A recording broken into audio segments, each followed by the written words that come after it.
وسلام على عباده الذين اصطفى أما بعد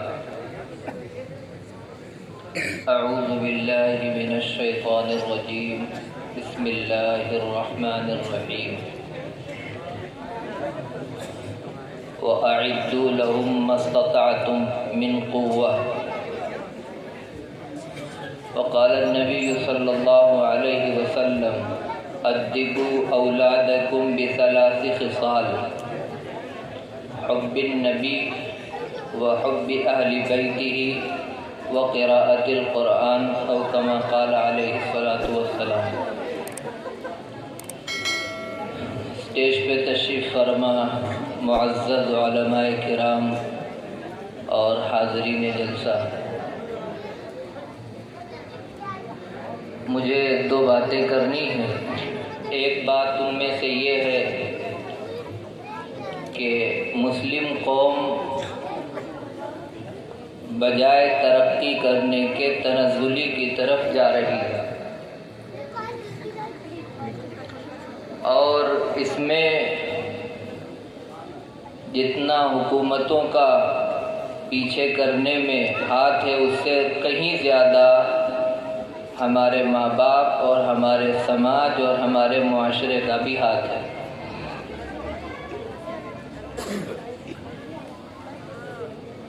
ایجوکیشن میں، تعلیم میں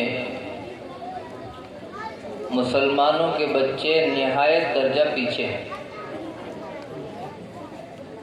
اپنے یہاں ایک تصور ہے سماج کے اندر، میں اپنے قصبے کی بات کر رہا ہوں،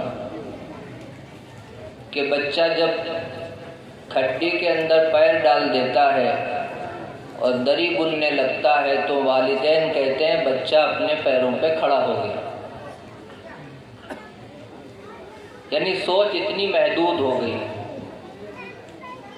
جس عمر میں پڑھ کر کے قوم کی، دین کی، سماج کی، لوگوں کو لیڈ کرنے کی طاقت اور قوت پیدا کی جا سکتی تھی، اس عمر کے بچے جب کمانے لگتے ہیں اور تعلیم سے پیچھے رہ جاتے ہیں تو ہمارے گھرانے کے لوگ اور ہمارے سماج کے لوگ کہتے ہیں کہ وہ اپنے پیر پہ کھڑا ہو گیا۔ قرآن کریم نے کہا ہے وَأَعِدُّوا لَهُم مَّا اسْتَطَعْتُم مِّن قُوَّةٍ، دوسروں کو اپنے قریب لانے کے لیے جتنی ممکن کوشش ہو وہ تمہیں اپنانی چاہیے۔ آپ محلوں کا جائزہ لے لیجئے، گلیوں کا جائزہ لے لیجئے، حتیٰ کہ مسجد میں نماز پڑھنے کے لیے آنے والے بچوں کا جائزہ لے لیجئے، یوں لگتا ہے کہ ان کی تربیت ہی نہیں کی گئی۔ اب جب وہاں کے بوڑھے لوگ ڈانٹتے ہیں تو لوگوں کا دل دکھتا ہے، بچوں کو مار رہے ہیں۔ ان کا مارنا بھی غلط، ڈانٹنا بھی غلط، لیکن ایز اے پیرنٹس، والدین ہونے کے ناطے ہماری یہ ذمہ داری پہلی ہے کہ ہم بچے کو کم از کم اتنا سکھا کر کے مسجد میں بھیجیں کہ مسجد کے آداب کیا ہیں۔ تو تعلیم میں تو بہت پیچھے ہے، تربیت میں بھی یہ قوم بہت پیچھے جا چکی ہے۔ بڑوں سے کیسے پیش آنا ہے، کس کا کس طرح سے احترام کرنا ہے، کس کی عزت کس طرح سے کرنی ہے، کون چچا ہے، کس کے آگے لہجہ ڈاؤن کرنا ہے، کس کے آگے لہجہ بلند نہیں کرنا ہے، یہ طریقے اب سب بھولی بسری کہانی ہو گئی۔ تو اس میں دوش کسی اور کا نہیں ہے، ہمارا خود کا ہے، کیونکہ ہم نے اپنے بچوں کی تربیت نہیں کی، جو قوم کا مستقبل ہے، جو آگے چل کر کے کوئی محدث بنتا، کوئی فقیہ بنتا، کوئی قرآن کی تفسیر لکھنے والا بنتا، کوئی وطن کے لیے جان دینے والا بنتا، کوئی اسلام کو ترقی دینے کے لیے رات کو کالی کر دیتا اور کاغذات کے صفحوں کو کالی کر دیتا، وہ قوم، وہ بچے جو ہے اب بس یوں ہی بغیر تربیت کے رہ گئے، اور جو ترقی ہونی چاہیے تھی وہ نہیں ہو پا رہی۔ رسول اللہ صلی اللہ علیہ وسلم نے فرمایا ادبوا اولادکم بثلاث خصال، اپنے بچوں کو 3 چیزیں سکھایا کرو، 3 عادتیں ان کے اندر پیدا کرو۔ حب النبی، پہلی عادت اپنے بچے کے دل میں بیج کے طور پہ ڈالو، اپنے رسول کی محبت کرنا سکھاؤ نا، ان کی عظمت، ان کا احترام اور ان کی پاک بازی اور ان کی محبت کا ٹھاٹھے مارتا ہوا سمندر بچوں کے دل میں معجزن کرنا اور اس کو باقی رکھنے کی فکر کرنا، یہ ماں باپ کا پہلا فرض ہے۔ وحب اہل بیتی، جب رسول اللہ صلی اللہ علیہ وسلم کی محبت رچ بس جائے تو پھر رسول اللہ کے خاندان والوں کی محبت ان بچوں کے سینوں میں بٹھانی ہے۔ معاشرہ بالکل الٹ گیا ہے۔ آپ دیکھیں تو بچوں کو کیا سکھایا جاتا ہے، معذرت کے ساتھ، بہت معذرت کے ساتھ یہ بات عرض کرنا چاہتا ہوں کہ ہمارے 26 جنوری کے اور 15 اگست کے پروگرام دیکھ لیجئے، اینول فنکشنز دیکھ لیجئے، مسلم بچوں کی بچیاں ڈانس کرتی ہیں اور دیکھنے والے انہیں جو ہے تحفے میں نوٹ دیتے ہیں، کوئی مبارکباد دیتا ہے۔ جن قوم کی بچیوں کو پاکیزہ صفات سے پاکیزہ صفات کو اپنا کر کے دوسروں کو افیکٹڈ کرنا تھا، ان کو متاثر کرنا تھا، وہ بچیاں خود اب افیکٹڈ ہو چکی۔ اس درجہ جو ہے ہم لوگ نیچے جا چکے ہیں سطح پر۔ کتنا مطلب رونا رویا جائے کچھ کہا نہیں جا سکتا کہ اس درجے پہ ہم لوگ تنزلی کرتے چلے جا رہے ہیں اور مستقل جا رہے ہیں۔ اور جو خیر خواہی کے طور پہ انہیں بتاتا ہے تو خیر خواہ کو لوگ بدخواہ سمجھتے ہیں۔ تیسری چیز رسول اللہ صلی اللہ علیہ وسلم فرمائی وقراءۃ القرآن، قرآن کریم پڑھنے کی عادت ڈالنا یہ والدین کی ذمہ داری کہ بچپنے میں عادت ڈلوا دی جائے گی۔ تو عادت تو وہ ڈلوائیں گے نا جو خود پڑھ رہے ہوں، جن کا خود کا دل قرآن سے متعلق ہو چکا، وہ عادت ڈلوائیں گے۔ تو پہلی بات تو یہ ہے کہ ہماری مسلم قوم کے جو یہ بچے ہیں جو آگے چل کر کے قوم کی خدمت کر سکتے ہیں، آگے چل کر کے کوئی ایس ڈی ایم بن سکتا ہے، کوئی ڈی ایم بن سکتا ہے، کوئی کلیکٹر بن سکتا ہے، کوئی جج بن سکتا ہے، کوئی بہترین سائنٹسٹ بن سکتا ہے، دین کی حد میں رہ کر کے ان تمام خدمات کو انجام دینے کے لیے ہمیں اپنے بچوں کی ذہن سازی ابھی سے کرنی ہے۔ دوسری چیز جو مجھے عرض کرنی تھی کہ ہماری مسجدیں صرف کیا جمعے کے لیے لاکھوں روپیہ کا چندہ ہوتا ہے؟ جمعے میں نمازی اگر نہیں آ رہے ہیں تو 2 منزل 3 منزل جو ہے مساجد تعمیر کر دی جاتی ہیں صرف جمعے کی نمازی کے لیے۔ قوم کا پیسہ ناجائز طور پہ لینا اور اس کو غلط استعمال کرنا یا ضرورت نہ ہو اس جگہ پہ استعمال کرنا، یہ اسلامی تعلیم نہیں ہے۔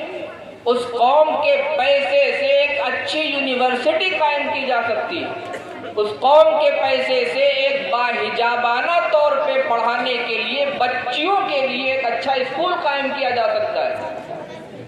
جس مسجد میں نمازی پورے نہیں ہو رہے ہیں اس محلے میں الحمدللہ اپنے قصبے میں ہر محلے میں 2-2 3-3 مسجدیں ہیں۔ اگر ایک مسجد میں نہیں پورے ہو رہے نمازی تو ان کو دوسرے میں بھیجنے کی تلقین کی جا سکتی ہے، لیکن نہیں، قوم کا پیسہ آتا ہے اور 2 منزل 3 منزل ایک فرش اچھا لگا ہوا ہے اس کو اکھاڑ کر کے ٹائل لگا دیے جاتے ہیں، خانقاہ کا پیسہ، کسی نے صدقہ جاریہ سمجھ کر کے فرش لگوایا تھا، اب اس کا فرش کھدوا کر کے ٹائل لگوا دے گا، اس کا صدقہ جاریہ تو ختم ہو گیا بھیا، وہ تو اس کا فرش ہٹ گیا۔ اس قوم کے پیسے کو ہم اور آپ بچائیں اور اس قوم کے پیسے کو دینی خدمات کے لیے، سماجک خدمات کے لیے، غربا کے لیے، مریضوں کے لیے، کینسر سے پیڑت مریضوں کے لیے، ہسپتال میں پڑے ہوئے ایڈمٹ آئی سی یو کے اندر غریب لوگوں کے لیے بچا کر کے رکھیں اور وہاں پہنچائیں تاکہ اس کا ایک اثر جائے۔ والمعلقۃ قلوبہم، دلوں کو موم کرتی ہے یہ چیز، اس سے اسلام کی طرف اٹریکشن ہوگا، لوگوں کے دل مائل ہوں گے کہ یہ قوم لینے والی نہیں بانٹنے والی۔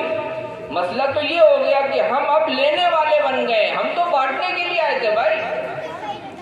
اس لیے ہمیں ان چیزوں پر غور کر کے زندگی گزارنی چاہیے۔ پہلی ایک یہ کہ اپنے بچوں کو ہر میدان میں ہم انشاءاللہ ایسا بنائیں گے بے مثال کہ اس کی مثال زمانہ پیش نہیں کر پائے گا۔ یہ ہمیں عہد کرنا ہے۔ اگر ہم نہ کر پائے تو آپ نوٹ کر لیجئے اس بات کو کہ پھر ہمارا جو ہے کشتی بغیر ناخدا کے رہ جائے گی، اس کا چلانے والا کوئی نہیں ہوگا۔ ہمیں یہیں سے سب لوگ ملیں گے، بچوں سے ہی یہ جوان ہوں گے اور جوان ہو کر کے خدمت کریں گے۔ اور دوسری چیز، قوم کے پیسے کو جائز ضرورتوں کے لیے تو ضرور استعمال کیا جائے، لیکن جب یہ لگے کہ ایک چیز صحیح ہے، مسجد میں ہے یا کہیں پر بھی ہے، تو اس کو نہ چھیڑا جائے۔ جس کو اچھا لگ رہا ہے کہ یہاں پہ لوہے کا گیٹ ہونا چاہیے تو اپنی جیب سے لگوا دے، اس کے لیے چندہ کرنے کی کیا ضرورت ہے؟ آپ کو اچھا لگ رہا ہے ایسا گیٹ تو آپ لگوا دیجئے پورے محلے میں، بلکہ اب تو رواج یہ ہو گیا کہ قصبے بھر میں گھوما جاتا ہے۔ جو اہل ثروت ہیں، مالدار لوگ ہیں، ان کے پاس بیٹھ کر کے دیکھیے، وہ شرمندہ ہوتے ہیں کہ مفتی صاحب فلاں صاحب آتے ہیں، فلاں صاحب آتے ہیں۔ ہمارے پاس تو ضلع بھر کے لوگ آتے ہیں، اگر کسی کو 2-4 چیزیں نہ دی گئیں یا چندہ نہ دیا گیا تو رسوا کر دیتے ہیں ہم لوگوں کو۔ ہم تو صبح سے بانٹ رہے ہیں، ان کو نہیں دیا ہے تو رسوا کر دیتے ہیں۔